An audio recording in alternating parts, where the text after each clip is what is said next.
مولانا عبدالعزیز مبارک پوری رحمۃ اللہ تعالیٰ علیہ فرماتے ہیں کہ ایک مرتبہ میں بیٹھ کر تفکر کرنے لگا کہ موت کس کو کہتے ہیں؟ آیا روح کے ختم ہونے کو موت کہتے ہیں یا جسم کے ختم ہونے کو موت کہتے ہیں؟ بہت تفکر کرنے کے بعد، سوچ و بچار کے بعد میں اس نتیجے پر پہنچا کہ نہ تو بظاہر روح ختم ہوتی ہے اور نہ بظاہر جسم ختم ہوتا ہے، تو آخر موت کس کو کہتے ہیں؟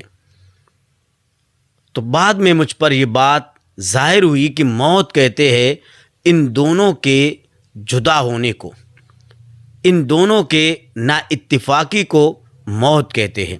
یعنی جب تک ان دونوں کے اندر اتحاد تھا، اتفاق تھا، یہ ایک زندگی کہلاتی تھی، ایک حیات کہلاتی تھی۔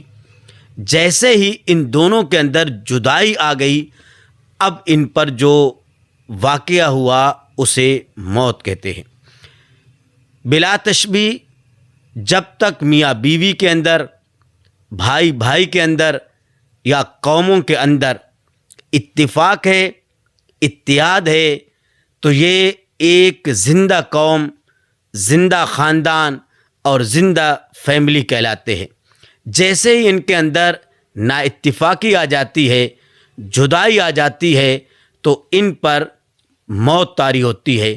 یعنی یہ خاندان ہو یا قوم ہو یا ایک گھر ہو، وہ برباد ہو جاتا ہے۔ کوئی ناراض ہو جائے اسے فوراً منا لینا، کوئی ناراض ہو جائے اسے فوراً منا لینا، انا کی جنگ میں اکثر جدائی جیت جاتی ہے۔